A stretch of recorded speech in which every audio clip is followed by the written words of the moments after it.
Hey everyone, welcome back to Corporate Decoder, the place where we dig into the details of corporate filings so you don't have to.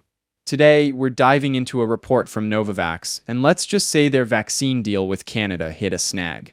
You could say their relationship with the Canadian government might need a booster shot. We're looking at an 8K filing, which is basically a corporate heads-up for big, unplanned events. Think of it as the corporate equivalent of a news flash. Scroll date of report, date of earliest event reported. March 7, 2025/scroll. This report is dated March 7, 2025, which means something important happened on that day. It looks like Novavax had some news regarding an agreement. Scroll item 1.02, termination of a material definitive agreement/scroll. Here's the core of the issue, termination of a material definitive agreement. That's fancy business speak for saying a major deal fell apart. This section usually involves important information because it covers when a significant agreement is cancelled. Scroll the notice terminating. With immediate effect, the advanced purchase agreement/scroll.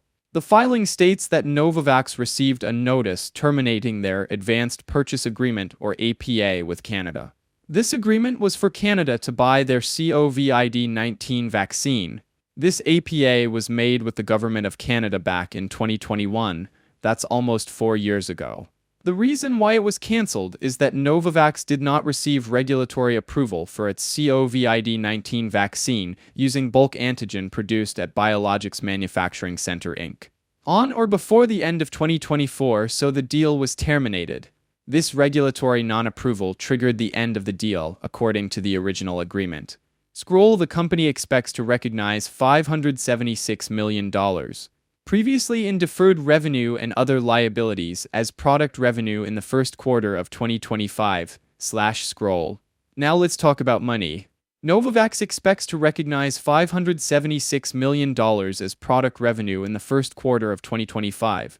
Before you get excited, this money was already sitting in their deferred revenue and other liabilities. Basically, it was money they had received for a product they hadn't delivered yet. Now that the deal is off, they get to count it as revenue. It is important to note that as of the end of 2024, $556 million was in current deferred revenue and $48 million in other current liability related to advance payments and other commitments previously made under the APA. Scroll under the terms of the APA, $28 million in advanced purchase payments previously received by the company are now refundable to the customer within 30 days of receipt of the notice/scroll. However, it's not all good news. Novavax has to refund $28 million in advanced purchase payments to Canada within 30 days of the notice. Think of this as a deposit that has to be returned. Scroll, the notice also acknowledges that such MOU is no longer feasible and that the related funds may be released to the company/scroll. Interestingly, there was also a plan for a Memorandum of Understanding, or MOU, related to some commitments within Canada, including a $20 million escrow funding. The good news is that the notice says this MOU is no longer feasible, and those funds may be released back to Novavax. So it seems like they might get to keep that money. Scroll filed as Exhibit 10.37 to the company's annual report on Form 10-K filed on March 1, 2021, and incorporated herein by reference/scroll. The filing refers to previous reports, like their annual report on Form 10-K filed in 2021, as well as amendments to the agreement. This just means that there's a paper trail of all the changes made to the original deal over time.